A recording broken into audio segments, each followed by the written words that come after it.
sampean ngerti ta, tong kae. Tong lek kotong dituthuk ngangge apa watu apa suarane teng teng teng teng. Nek lek diinguk renek apa-apane. Berarti pripun niku? Wong kakean ngomong ora enek manfaate apa-apa. Sampeyan iki berarti semaput sampean. Lha semaput yo ora ndalang kowe goblokmu to kowe iki. Oh kakek ngomong ora enek gunane. Sampeyan asmane sinten? Yo genah piye kene ngerti Cahya Kuntadi. Dados napa? Dalang no. Sore nganti esuk omong ora? Ngene. Cah cilik-cilik ki nek seneng wayangnya aku jan diemen aku. Alhamdulillah.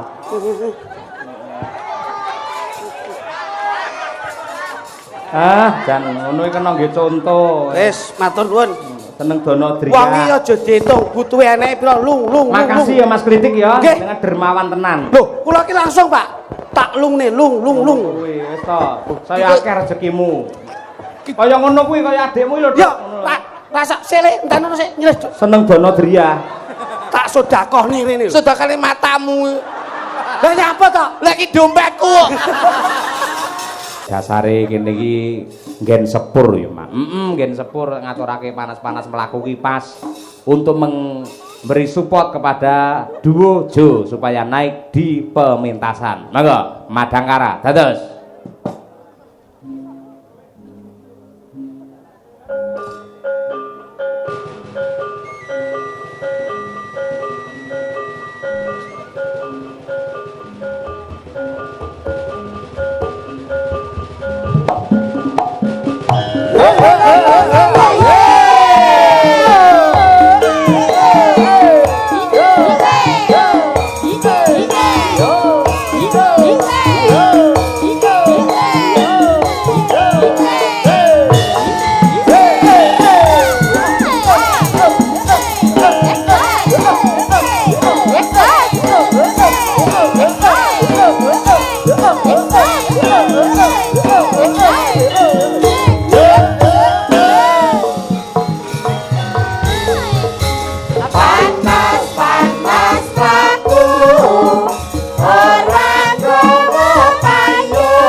Panas-panas melaku kangge ngurmati dan menyapa para penonton serta Mas Glidik karo Mas Gluduk. Nggih.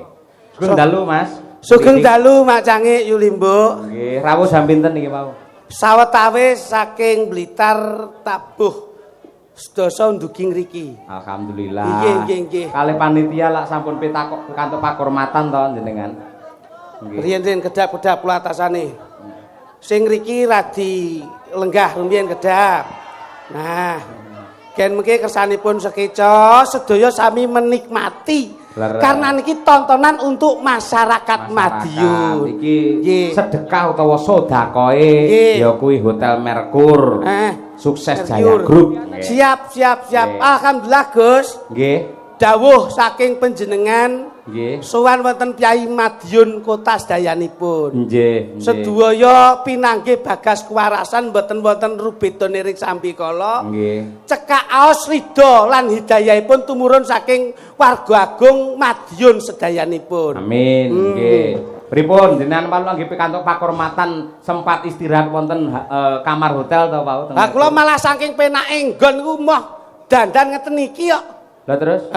Pengen kula niku nggih turu tenggen penak, fasilitas penak VIP njur mulih sangoni, ngoten lho. Ngono jenenge ora tanggung jawab. Ning paling mboten sangono mboten kedah materi to, Gus. Lah terus? Materi itu nomor belakang. Yang penting itu adalah doa. Ora et labora, bekerja sambil berdoa. Nggih. Ini ngoten lho. Bener. Ngoten. Lah jenengane piyayine modern. Nggih. Wis kulino saba ning ngendi-endi Estu. ora bakal gumun karo teknologi. Amin, Sing amin. kula mesake iki masih sampeyan iki lho. Bab napa? Mas Gluduk kula ngerti wae. Pripun? Mas mriki dicawisi hotel kali panitia. Nggih. Lah dhek arep mlebu ning lift. Masyaallah, arep mlebu ning lift sandale dicepot. Mbok aja ndesit-ndesit banget ngono ngapa to? Zaman milenial itu paling tidak harus bisa update. Ngono lho. Kowe iki kudu ngerti zaman, ngerti hotel ngene kok bingung banget ki ya ngapa ngono lho. Lho, kok malah tingak-tinguk tok iki lho. Ya kowe iki omong wae modelmu kok. Nggih, mudah-mudahan dalam rangka Disnatalis SMP Disnatalis matane. Wong tasakuran kok disnatalis ki lho. Duduk Disnatalis SMP loro to iki. Loh. Masya Allah, tempatnya pas ini di jalan raya, pas di depan SMP Negeri 2 Madiun. Nyapa kok disnatalis ki lho? Tak kira lek Disnatalis SMP. Terkait dengan ucapan selamat dan sukses toh. Tasakuran atas Peresmian. peresmiannya hotel ternama Madiun, ngono lho. Nggih, Lho kudune ngerti toh. muga-muga akeh omah sing didol. Loh. Iki bocah iki jane Kuwi mudhun ora ta Kakang, kuwi mudhun. Rene iki melu berdoa dan Lah iya wis ndongakne lho. Lah nggih. Lah iya, kan doanya kan sudah jelas. Pripun? Lah lek nun sewu lho iki lek. Lek profesine iki tukang tambal ban. Nggih. Ndongakne apa? Ayo muga-muga akeh wong sing bane mbledos. Lah iya wis jelas to. Nggih. Kan ya jelas. Saiki lek toko rokok. Ya muga-muga wong sing kentekan rokok akeh. Nah, saiki nun sewu. Saiki lek buka hotel priyo ndongakne muga-muga wong-wong omahe kadol. Kita nginep ning hotel kene kabeh. Piye ta iki kok malah kwalik nggon pemikiran Sampai iki ini lho. kleru Mas Gluduk. Loh. Orang yang nginep di sini itu tidak karena tidak punya rumah. Ning pamane kunjungan ke Madiun, Nah. pengen refreshing karo keluarga. Engko terus nginepe ning Hotel Merkur. Masalahnya ini tidak tahu bahwa perkembangan perekonomian yang ada di Kota Madiun itu seperti apa. Kota Madiun itu dipenuhi dengan destinasi wisata. Betul. Nah, mula oke investor-investor yang masuk ke Kota Madiun, jur iki berkembangnya zaman, mula kekurangan fasilitas untuk penginapan. Betul. Mula Pak Harsono ki ndamel ngeten iki nggo mencakup dan melengkapi Kota Madiun, ngono lho. Kok malah wah bocah ki nek ora tahu pengalaman ki yo ngeten iki. Nggih, mangkandani Mas Kritik ngono. Omahku kuwi. desa. Loh. Lah pra yo enak wong kutha kok rumangsamu. Nginep ngene iki tok sewengi 750 eman-eman. Astagfirullahaladzim. Kose. Perhitunganmu ki kok aja kok ming duit, Mas. 750 tak nggo mangan keluargaku wis 2 minggu. Cangkeme lho. 2 minggu. Ha iki lak perkara ki lak kalangane beda-beda sesuai dengan kebutuhan. Nah, Lah nek ana Wes. pejabat daerah, tugas daerah, apa ya arepe saring endi nek ora dicepaki nggon ngene iki? Ya ning pom lho. Piye Aku coba? kulino. Secara gridnya itu beda. Tingkatannya itu beda. Wong ki urip aja nggo gaya. Ning gaya dienggo urip. Kowe nek ngomong kudu ngerti tanggung jawab leh Iya ngomong. lho. Kowe nginep ning kene kemelinti. Gaya. Sewengi sak juta 300. Nggih. Mulih tele-tele kowe. Yo. Yo ning kowe kebangetan kowe Iya, Duk. Lah napa? Lah iki sing nanggap Hotel Merkur, kowe iki kudune melu promosi kok malah Pak Harsono itu Kulo ora ngelek-ngelek. Tegese kalau memang itu butuh, manfaatkanlah kebutuhanmu. Aja mek trimo ning hotel ki mbok nggo gaya aja. Tapi digo butuh ora masalah. Ning lek mbok gaya aja. Loh. Ngono lho. lah gaya lan ora tergantung dengan kemampuan toh. Lah nek umpama duwe tenan gaya ya wajar aja. Ya apa-apa. Sing dari wong duwe ki piye? Ayo turah blawah. Wong apa kuwi? Awang duwe sugih. kadonyan. Wong sugih. Nggih. Tak omongi kowe. Wong sugih ki lho mesti lek cukup. Ning lek wong cukup ki mesti sugih. Weh, apa kuwi contone? Lho iya lho. Wong cukup, Wong sugih ki lho mesti lek cukup. contone Wong sugih ki panggah pengen sugih. Mergo sing disawang wong sugih sak dhuwure. Ning lek wong cukup ki mesti anteng kuwi sing dalane wong sugih. Aja ngam-ngam wae tapuki kene kok. omong. Berarti kowe milih dadi wong cukup. Nah, Lho iya lho, Bos. Cukup berarti kan padha karo wong sugih. Lho nggih no. Nginep po ning Hotel Merkur. Lho, aku nginep ning kene gratis kok, Bos. gratis. Gelem nginep nek gratisan nih munyuk iki. Gratis kok sombong iki. Lho iya lho. Lho, Paling tidak sampean mau dipapake nggon ngeten niki, paling tidak mensosialisasikan, oh iki lho nggone nyaman seperti ini. Wah, ini loh fasilitasnya seperti ini. Jadi secara edukasi dalam mensosialisasikan fasilitas hotel itu kami itu tepat sasaran loh. jeding kocok tok. Loh, malah kelasnya menengah ke atas toh. Menengah. Ke atas piye? Kaya ngono. Ke atas piye bareng aku cepet. Lho, kok kita kuning ngono ya aku yo. Ora ngerti iki, pengalamane mboten kaya kula panjenengan, Mas. Bangeten Lindi. Bareng tak Di mana-mana bareng mau enek semprotan lho. Hmm, Ora enek ciduke ta semprotan lho. shower kae. Tak semprot lho kok keri ya. Ya Allah. Aku Ngene kok kulinamu mbok omongke iki lho. lho, iki lho pengalaman lho, Bos. Aku kulinamu gawe ciduk kok. Semprot lho. Ning kene iki apa-apa sarwa otomatis. Otomatis.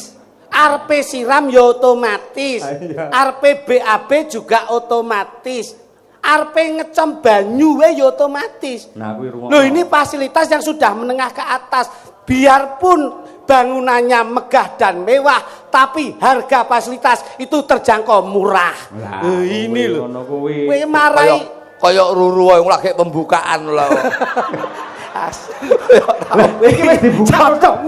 kok loro ya bareng lho. Kowe kok iso- buka ning Google, buka ning Nah. Traveloka, wis ana harganya di situ. Nah. Iki dhek ngerti regane tak Mungkin. delani.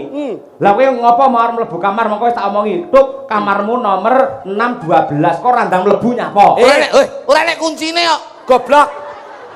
Bocah ki ra ngerti dikira omah desa, gawe kunci gombyok ngono kae. Oh, iya. Saiki zamane modern tuh pakai atau kartu. Lah wong kartu digawa lah kok ming disaki tok. Tak kira ATM ya. Ora ge buka Lho kuwi lawang. tenan aku ngerti dhewe, bingungi dhek golek Basa tak- resepsionis mau. Aku ngantek bingung to duwe kartu no. Telepon kula to, Pak. Heeh. Anu Dik, kamarmu wis penak bro. Anu Wis enak. Mbok aja ngomong iki anu isin. Iki ra kena dibuka, lek muni ngono. Akhirnya aku bingung Pak, tak templekne lawang kene enggak buka. Aku pindah lawang kene. Kamu buka. Lah kok buka ning lip. Terus kula telepon.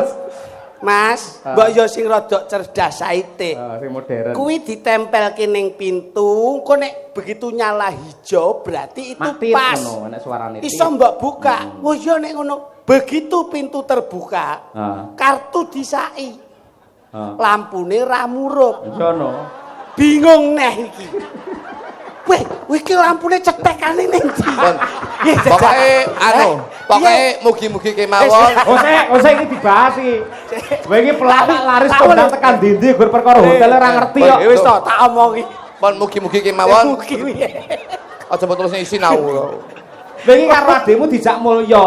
Iya, Mergo iya. biasane kuwi lak dandane ning sanding Lah tas kuwi. arep tajak ning luar pulau ki apa-apa manajemen lak saya yang noto to, Mas. Oh, ono kudune. Hotel kula sing noto, pesawat sing noto. Lho niki wae kula culke dhewe mergo kok kapan raga ngriki.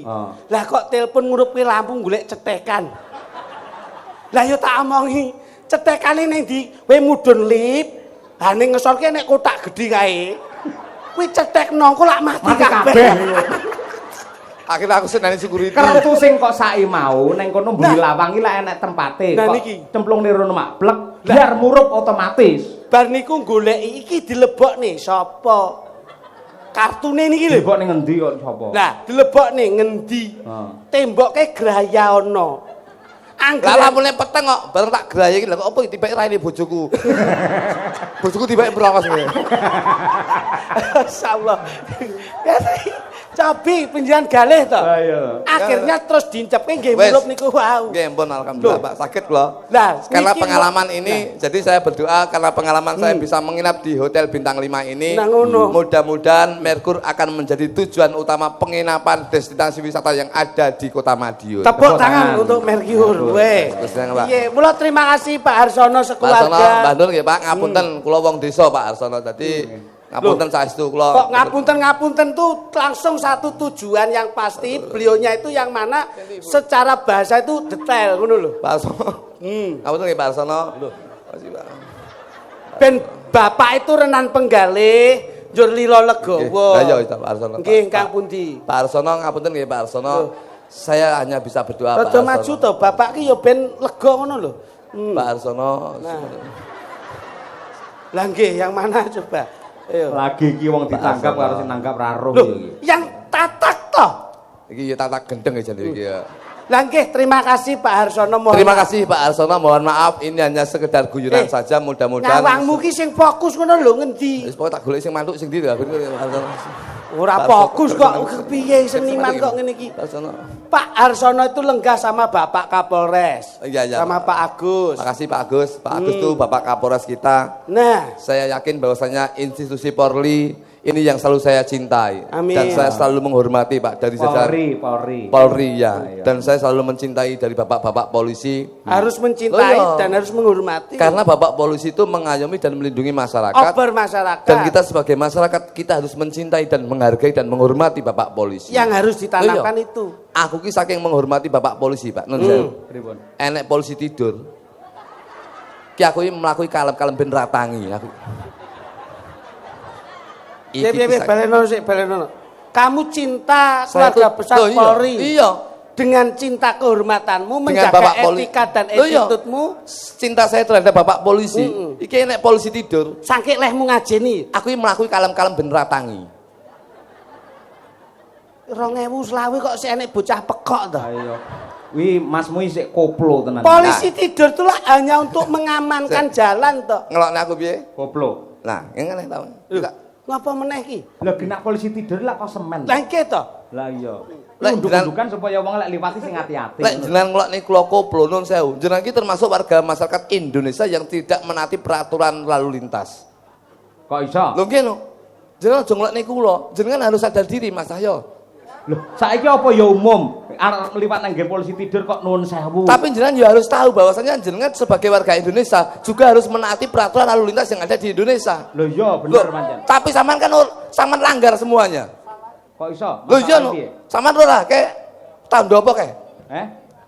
Es disret. Berarti tandane apa niku? Ora entuk mandek. Ngapa sampean mandek ning kene? Jaket. Pak polisi niku mang pindah riyen, Pak niku. Mas Cahyo. Nyampluk aku. Mas Cahyo solusine siji. Ayo. Piye? Kae kon jebol keprukno ndase iki lho. Lah kae iki ming sementara mergo iki ana hajat. Endi tulisannya sementara ndi ora elek kek. Ayo. Kayak peraturan yang selalu ditangguhkan atau yang selalu ditaati untuk Aku mau nyuwun preso karo Pak Arsono. Pak, kalau wayangan di tengah jalan apa tidak mengganggu lalu lintas, izinnya apa enggak? Susah. Enggak apa-apa, ini izin dari Pak Maidi, dari Pak Kapolres untuk hiburan kepada masyarakat. Dadi ana tulisan ono ya ora masalah. Ngono kuwi. berarti ngerti rambu-rambu. Yo ngerti. Melanggar emang. Kok melanggar piye to? Aku kok melanggar piye to? Aku taat karo tertib karo aturan no. Asin iki ora perkara Pak Maidi. Lah apa? Karena Bu Yuni dan juga saya yang hadir di sini. Kok iso gandengi kluthuk kok karo Bu Yuni lho. Kira paham iki. Bu Yuni itu garwanya Pak Maidi loh. Lah iya kuwi kegeden piyak kurang cagak omonganmu. Ibu itu paling tidak secara religiusnya itu bagus. Secara akademiknya juga luar biasa. Lah kok entuk ming super tetra ngene iki terus Kowe ora paham. Sebetulnya Bu Yuni itu dulu satu pondok dengan istri saya. satu pondok. Satu pondok. Mondok di mana? Ibu Yuni ning pondok pesantren, bojoku ning gone pondok Ramadan. Ini yang selalu ditanamkan. Wengko nek saya suwi tak ning nono ninggung. Lah lo malah gudi lo nek ngono. Wah. Boleh didinggo satu pondok itu sama. Ngono lho, secara hukum agama itu akhlakul karimah turun ke jasadiyah masuk ke kolbiyah itu sama ngono lho. Lah kok pondok Ramadan tapi kan ibu itu pegawai. Loh, bapak juga pemimpin daerah Kota Blitar. Kita tuh jangan memandang sebelah mata sebagai seniman. Contohnya Mas Cahyokun tadi, dalang ya dosen. Ibu Kesi iki lho, Kesi lho. mau ning kene ya pindah barang sama. Nek iki Kesi iki kesot ngono lho. Bu Kesi iki ya sinden ya dosen. Seseorang tuh jangan memandang sebelah mata sebagai seniman. Walaupun saya sebagai seniman tradisional, tapi istri saya, Pak. Loh, nun sewu. Bojomu? Loh, pegawai Pemda loh, Pak. Pemda itu pegawai daerah. Loh, pemain dangdut. Alhamdulillah sakniki pun layak melu Lorenza pisan ayo. Aku iki. Waduh. Ora ngisin-ngisini lho. Ini di depanan. Di depanan. Ini tuh di depanan. Wis gerak kaya ngono ngileran to, Dok. Sini. Ini nih. Kowe iki kita yang ganteng ya pekok. Ini nih di depanan. Bahasa Indonesia apa lho? Di depan. Goro-goro mikir pegawai. Ora goro-goro pancen kowe iki pekok. Loh. Saya itu malu. Di depannya. Di depannya ibu pejabat, di depannya bapak pejabat, piai-piai yang linuweh, beliau-beliau yang berkompeten. Itu paling tidak secara intel kanit.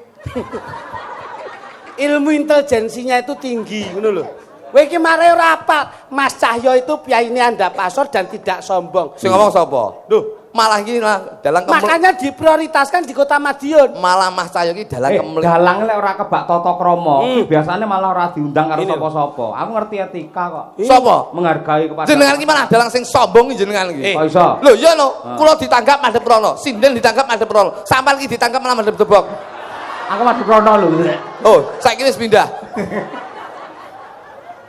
Piye ya nek Maido ki penak. Ning Loh, lakoni yang sing nimbal iki Pak Maidi kok Pak Maido gitu ya. Pak Wali Kota niki Pak Maidi. Angel men omongan karo kowe iki ora. ngene lho Mas. Awake dhewe iki Maido penak. Pak Maidi. Iya. Tegese awake dhewe mengkritik ngono lho, maksudnya mengkritik Maido iki. Dadi apa? Wong lakoni karo wong nyawang kuwi luwih abot sing lakoni. Lho nyapa dilakoni labot?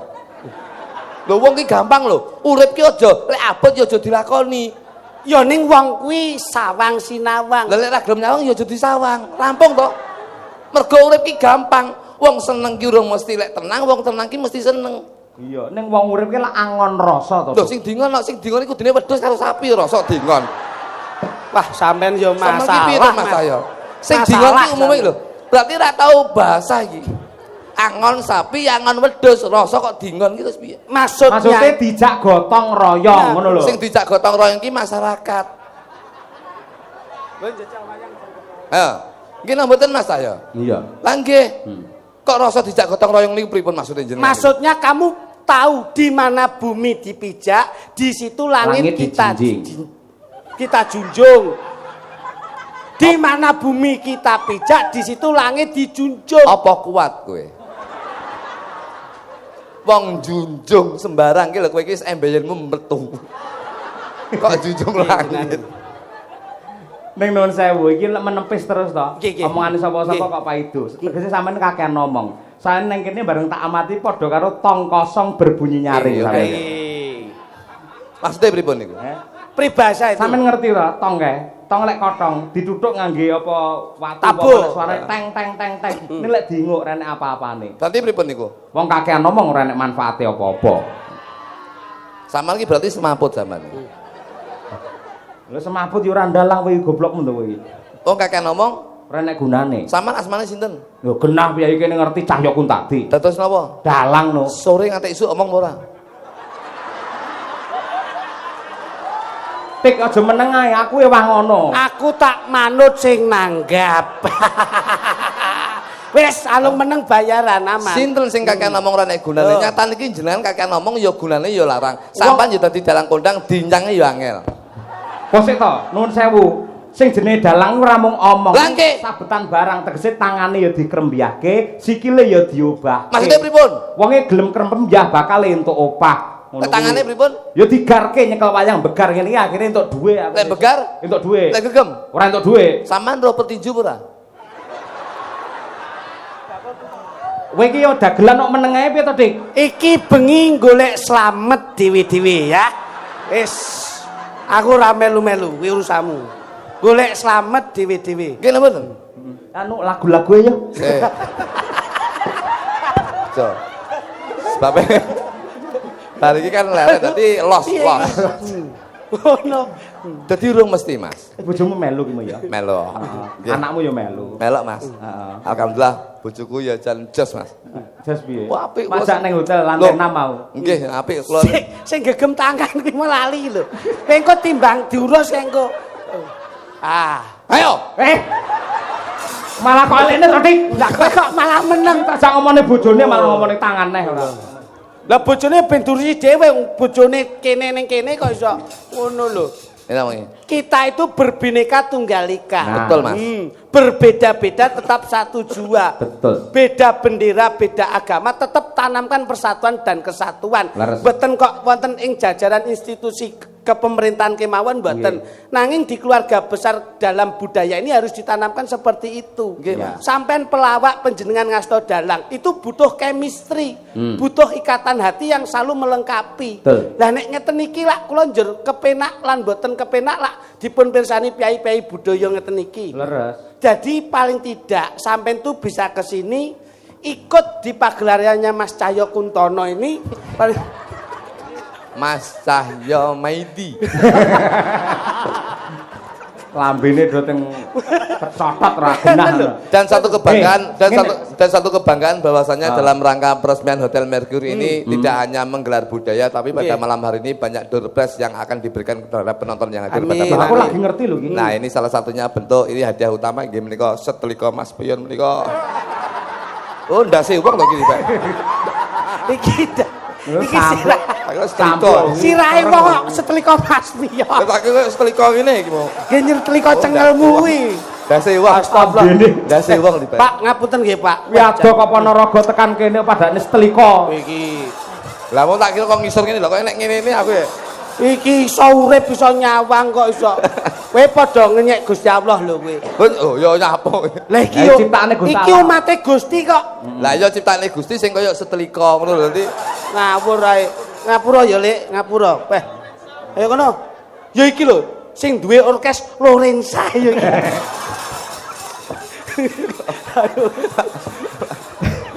Ayo, nyuwun sepura. Ngapura saurunge poso-posomu rasa lek ora njaluk ngapura lara ati kok. Iki dek mau wis megeng kuwi nahan kuwi ngempet.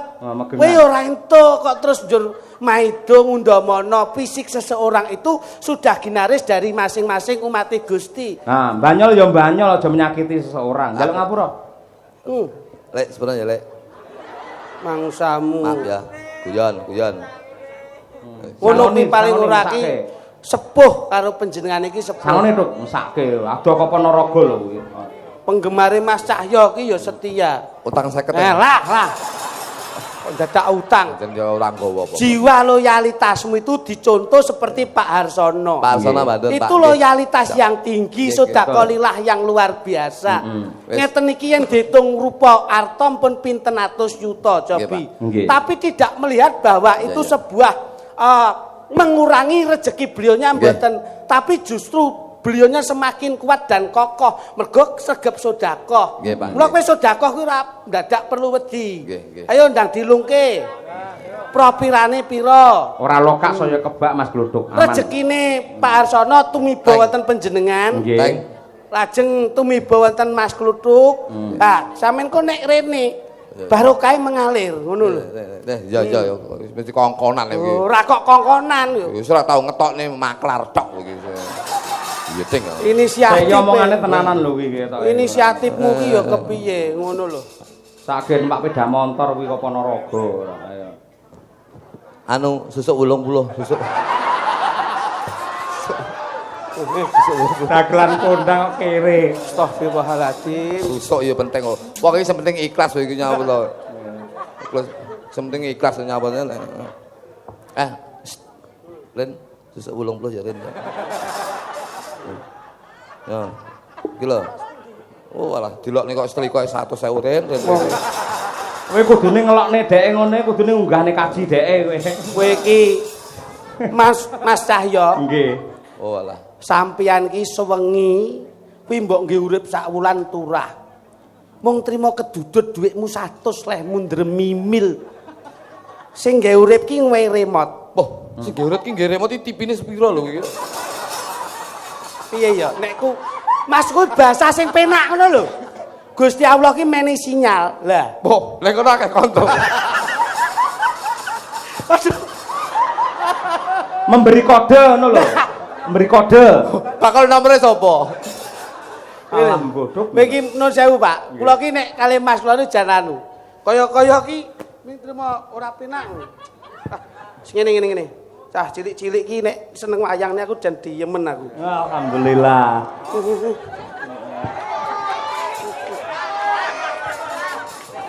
Jan ngono iki kena nggih conto. Wis, matur nuwun. Seneng dono driya. Wong iki aja diitung, butuhe eneke pira lung. Makasih ya Mas Kritik ya, dengan dermawan tenan. Loh, kula ki langsung, Pak. Tak lungne, lung. Wis to.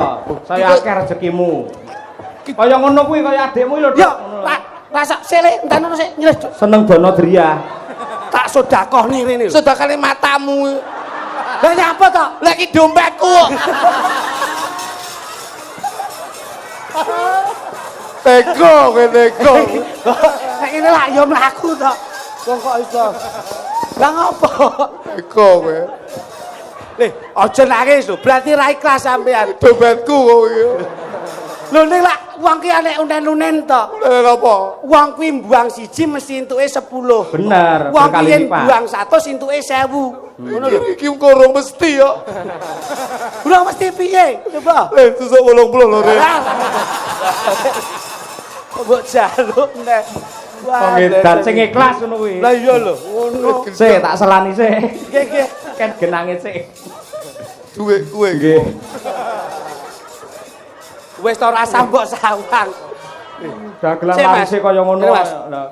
Dadi ngene Mas, kula dudu nggih Mas. ngene apa? Sirkulasi. Sirkulasi dasmu. Piye to sampean ki? Sing bawane duit. Perputaran uang iki lho. Nah, perputaran uang. Iki lak awake dhewe menghadapi investasi rupiah to, mata uang to. Dadi nek nun sewu kula cuplek Mas. Nggih. Sampe iki nek tau mirengke dawuhe para yai. Siap. Sedekah kuwi ora kudu didudohke. Tersembunyi itu sudah menjadikan pahala yang luar biasa. Nah, Terus Pak Harsono itu tidak menunjukkan bahwa beliau itu kaya, sugih nggih mboten. Betul. Sugih ya ora malih, penak ya ora ndangak, sugih bondo ya ora pamer dodo. Betul. Nyatane iso nyenengke wong sak menimbane. Artane teng Mas Cahyo. Mas Cahyo turun teng ngene Yukesi. Yukesi sik ngedum yoga. Yoga didumke tukang son panggung, barokahe mengalir. Lah, terus duite ning sampeyan. Mbok keke bojomu barokah meneh.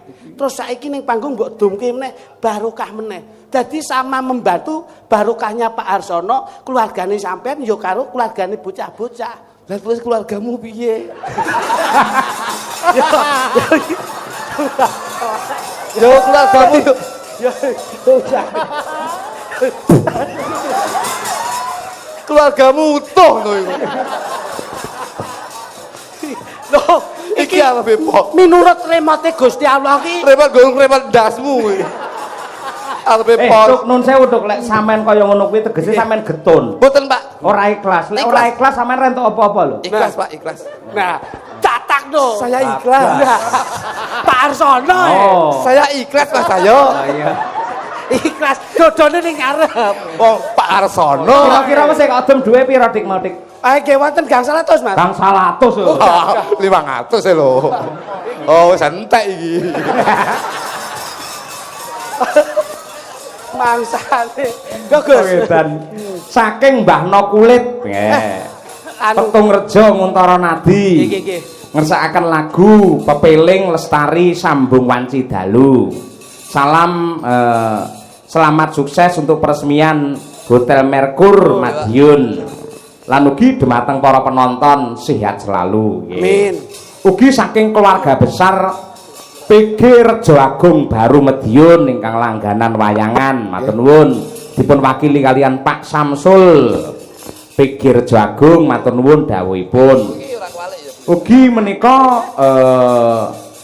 kula Cahya Budianto mirsani live streaming saking Bandung menika pareng salam kagem warga Jalan Sriti Gang Parkit Nambangan Lor Kota Madiun.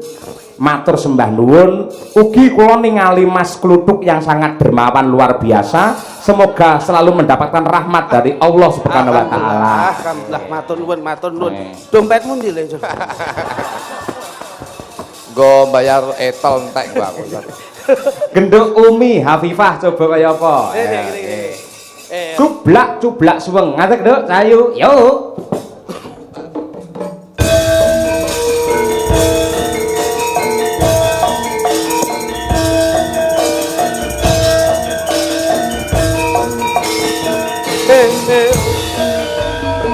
Cublak suwang geteng kelender mampu ketunduk kudala bae pole lare sapa guyon dele ate sir pangkele kopong sir pangkele kopong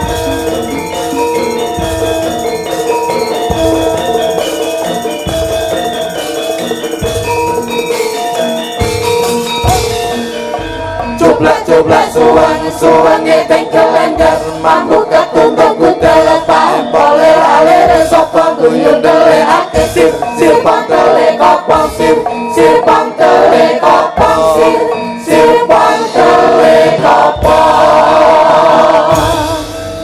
Matur nuwun. Nduk Umi salim sik karo Klidik. Dan yang terpenting jenengan kudu salaman bekti karo Mas Kluthuk mumpung bengi iki lagi seneng aweh dhuwit ning sapa-sapa. Iki. Sehat ya Cahyo ya. Lho. Sehat. Sehat ya Ndek ya. Ndi duwite? Lah liyane sampean paringi duit aku kok ora. Lho, lah kamu kan grup kono. Oh, nek grup kono enggak? Ya nyuwun ketuane no. Nggih. Rene Nduk. Sing jenenge wong sedekah ora kena pilih-pilih. Nah, betul. Apa neh sedekahi bocah mahasiswa sing nguri-nguri budaya kaya kuwi ya. Bakale ora lokak saya kebak. Matur rono. Ayo. Martabatmu kan saya dhuwur en gelem Aku meh TA lho, aku meh tugas akhir lho. Mosok sampean gak mesakne aku. Ren, ndang isolno dhuwit Ren. Tanggo nyangoni iki Ren. Ngenteni susuk kok kene ya Ndek ya. Mas susuke 80 ha. Ya arepa kepiye-kepiye ngene ya, Nduk. Pripun? Masmu kuwi empan nggawa papan. Nggih. Yen maringi ngono ora gelem ning nggon papan ngene iki apa meneh sampean lak ya sak padha padane seniman kok. Nggih. Tak maringi ning kene engko dikira aku pamer. Nomor rekeninge nggih. Iya. Siap. Rekening bank. Rekening listrik. Jajal engko hen aku tak isine token 50.000. Aja mbok gagas ngene iki lho. Wong tuwa sing ra kena kanggo sendenane cah enom ki ya ngene iki. Heeh. Dadi bocah sing ngerti tatanane bocah, dadi wong tuwa sing ngerti tatanane wong tuwa. Kepiye yen bocah enom ki iso ngajeni wong tuwa, ya wong tuwa ki iso baliknya kudu iso ngajeni cah enom. Nggih. Ben iso nggih sendenan ngene iki ngono lho. Aku ning disendeni malah geblak kok lek. Coba dadak karo Mas kae. Pripun? Daun apa, Bos? Ya nyuwun pitedah kepiye ngono. Daun apa Umi? Ora karo nyedak tenan. Biasane yen karo wong wedok. Nek aku wis biasa ngono. Tuk tak omong ya. Iki pamane kowe nyangoni Umi, mongko karo Umi nggih bayar SPP utawa nggih sekolah bayar kos. Otomatis kalau aku hikmahe dadi ilmu. Ilmu itu sangat luar biasa manfaatnya. Sampeyan omahe saya gedhong magung-magung iso tingkat pirang-pirang. Maaf ya, Bos. Jane kula niku arepe nyangoni cah wedok. Lek sing teng ngarep niki kan cah cilik-cilik ndak masalah. Terus sing teng mriki ra apa-apa, mergo wong lanang. Kula niku kadang-kadang tuh perang batin ngarepe kula niku lek nyangoni wong wedok. Karena gini, yen kula nyangoni wong wedok itu kadang-kadang tuh wanita yang wanita yang ada di dalam hati saya. Kadang-kadang tuh ketidakterimaan itu muncul Mas Cahyo. Cemburu sosial. Cemburu sosial. Oh. Jadi kula niku lek nyangoni wong wedok niki antisipasi saya di panggung ini sok kula batesi Mas Cahyo. Sopo maksudnya? Loh, kula lek nyangani niki enek sing nusu, Mas. Sopo sing nusu? Men ta mengke kula WA. Sing jelas ya ning omah pikir ngomah, sing penting lak kerja ya kerja. Iki dudu wong omah wong lek perkara streaming bojoku ora mungkin ndelok streaming wong wifi-ne tak pedhot wisan kok. Lah terus kepiye hubungane ya ngopo nek ning kene iki nggone ngendi ya ora usah dilebokke ati. Ya termasuk grupe Mas Cahyo ki. Kadangkara. Kadangkara ki enek. Lek aku nyangoni Sapa jenenge Umi? Ku mesti nesu ngono. Mergo suwira tak sangoni. Ya dikandani to. Ora paham kadang-kadang ki ndak trimo dek kok suwira tak sangoni ngono kuwi. Cemburu ngono apa piye? Nggih Mas Cahyo leres. Lagi ngerti aku Pak Nggih, nggih, nggih. Sapa kuwi? Berarti yen cemburu wong wedok sinden berarti. Nggih Mas Cahyo leres. Nggih. Nggih, waranggono jenengan. Sapa tak kandhanane tak tuturane wong niat. Dikandani nek ra kenek sesuk ben rasa dijak. Ngono lho. Kae to. Senes Mas. Lho, andinge kuwi. Sing nomor 2 kan jaba. Senes niki Mas. Lho. Kula nggih swira petuk. Oh, Mbak Valisa iki. Senes. Gendut niken. Senes. Pino. Menika Mas. Niki mengki lek kula nyangoni Umi niki mesti nesu mergo sedangu mboten kula sangoni Mas. Kowe iki statusmu iki apa kok iso kowe ngomongne kaya ngono Bukesi kok nesu lho. Mantan kula Mas. Mantan apa? Ya. Bukesi ayu kaya ngono raimu kaya jebor ngono. Don't look from the outside but from in the heart Mas. Jangan melihat dari sisi luarnya tapi lihatlah dari dalam hatinya. Ayu ki tresno wingko katon kencana katon wingko Mas. Senajan to kula elek Mbak Kesi Ayu ning Mbak Kesi tresno kali kula menika ndelok kula gantengi ramu Mas. Aduh. Dadi nun sewu yang maaf ya yang ya. Yang denggelmu mlocot iki ora. Sampeyan lak ngerti statusnya Ayu Kesi to. Nyapa to iki? Dalam apa iki? Dalam tatanan nggon keluarga. Kowe kok kenyih nyapa jenenge iki? Ayu Kesi ki sing mengku saiki lah tapi kan biyen kan bekasku. Iya masa lalu iki digulung membuat lembaran baru aja diungkit-ungkit sing biyen. Oh ora ngungkit kok. Mulane aku mau nyangoni Umi megah ngono nesu engko. Lho. Ya wis ngono rasa mbok omongke garwane ning kono iki. Ya tapi aku yo jujur kok nyapa to iki. Lho. Biyen apa gandeng tenan po? Oh ngengkel nyapa to sing ngenteni kowe lho. Jadi aja banter-banter. Lho ora banter piye nek mike. Lambene elek kabeh. Ora kok maksamu. Nduk iki lho pamundhute Mbah Noh kulit iki. Ayo. Podang kuning to. Sambung wanci dalu. Oh, tak kira sak sambel kemangi. Om. Dalem. Bang kangen aku sampean. Nggih. Balik sesuk ben poso. Nggih. Sing penting seniman ya seniman, agama ya kudu ngetutne apa sing dadi lakone kapitayane dhewe. Poso ki ngepos rasa. Iya no poso alhamdulillah. Pokoke sing penting ngono. Cutunen Pak Puh. Om jenengan nggih poso. Lho aku ki sak wulan ra tau mokel aku. Kuat kuwi. Ora tenan kowe taat kowe takwa kowe. Ora poso kok nyapa. Ya tak sombong iki kok sarapan. Kagem bawa mboten? Nggih. Siap. Dandang gula Om. Ngono. Beh, telikone sama metu beluke. Balik rono neh. Udah. Kuwi konslet. Kabele konslet terus kobong ngono lho. Ah mbok kowe nek pengen mut-mutan muten ndase kuwi. Wong kok kenyih heram kok iso.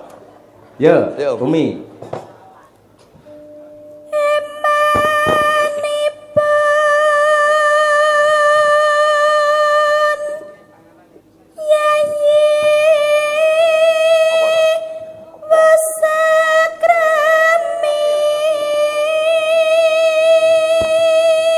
Alhamdulillah suarane ya sik utuh bocah iki.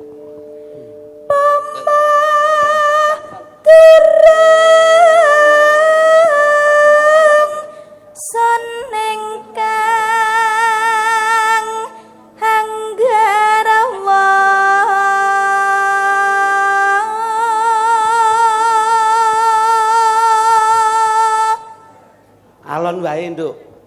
Sing penting kuwi nikmat. Nggih. Wangayung rujit wae.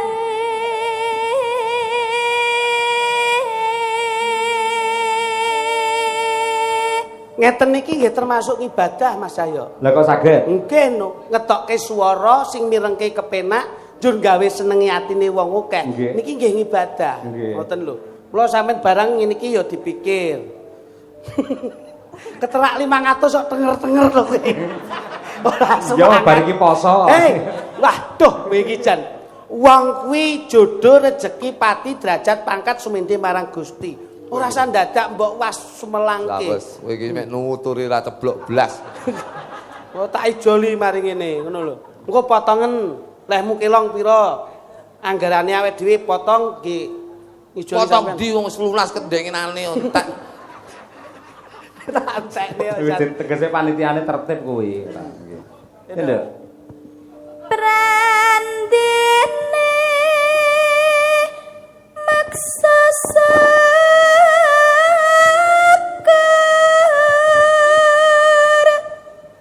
jebul nimas uga nanggepi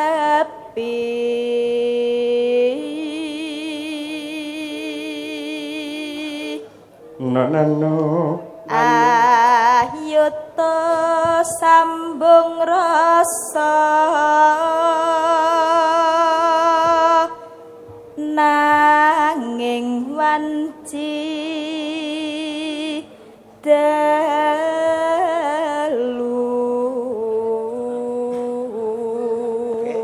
Alhamdulillah. Kang Sarsi, Duk, stop, Duk. Bentar. Pak, sing teng ngarep Videotron niku, Pak. Pak bakul kopi. Niku lak mbeto pop mie to. Pop mie lak biasane cah cilik-cilik seneng. Jangan paringke sing cilik-cilik teng ajeng niku. Pop mie niku jangan paringke. Jangan ngadeg pun jangan priku sik. Sik nyen iki nek ora tak atasi angel iki. Den nggih Mas Cahyo nggih, kedap nggih. Nggih. Nih pop ning mriki. Nah. Nih ben cah cilik-cilik seneng wong panjenengan niki golek berkah kok iso. Nah niku didumke cah cilik-cilik ngeten pun ndi Amit, pendhetke. Nih sing alit. Nah, pun royokan sik. Sing cilik sik mesake. Lah kae. Nah, sing cilik sik. Nih.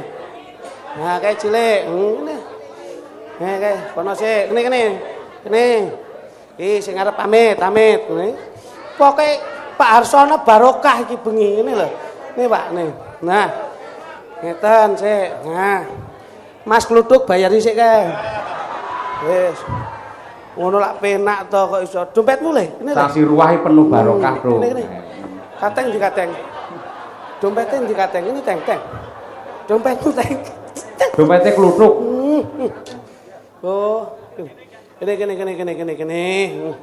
Wis kono ndang dibayari sik, enteke pira. Lah ora kok bayar isin lho kowe kudune. Pak Harsono ki piyayine blobok kok. Ndang kae bakle ngenteni kok iso. Sak lembar tok lho. Lho paling ora ki yo melu seneng to kok iso. Pira enteke, Dik? Telase pinten, Dik? 100 wis kono ndang ditumise. Mosok mineme 100 ya. Wis ta dadak kenyiran kok iso ngono. Oh. Ayo sing ikhlas lah. Mosok mineme 100 nggonku lho ki mek 7. Nggih to, ya to, Nduk. Nggih. Mula sampean barang ki ya contonen umi ngono kuwi. Nah. Ono lah. Nggih to Mas Cahyo. Kok panjenengane gawane kathah nggih sok kala ngeten niku kok iso. Sak kopine pira? 200.000. Kuwi sisan kopine ben dunjuk wong. Delok, pisan kok delok. Ya sing alus ikhlas to kowe iki. Tuk. Ya golek rezeki halal to ya. Kae deloken piyai sepuh-sepuh marem to penggalihe ngono. Wis. Ono wis, kono kopine kon ngedumne. Pengen pisan. Masu. Lah, kae bakul aku ah. Kene, Pak. Bakul aku. Sentek. Wes bosok ta. Dek tak lunasi wis dek wingi to ben entek pisan. Sesuk poso ya ben merongos kuwi kok. Oh, aku carenganku sing akeh ngawur. Ayo. Yo. Ana ingkang rubeda nyuntak tresna nadyan mung srana piranti.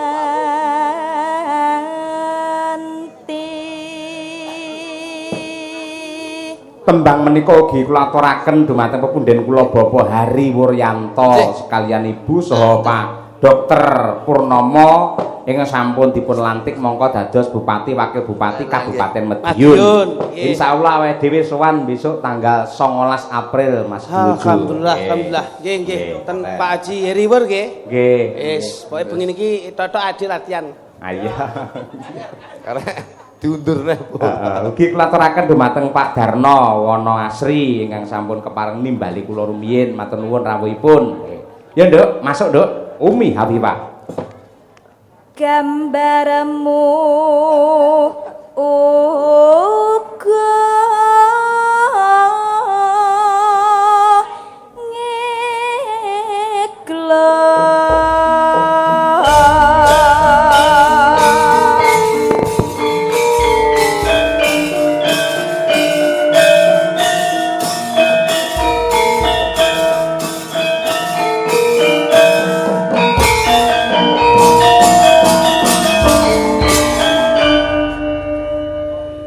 sing gedhe ngapuramu kang mas pepujian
Halo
Sembah nuwun menika ugi kula aturaken dumateng keluarga besar Radio Madya FM Madiun. Wah iya nggih.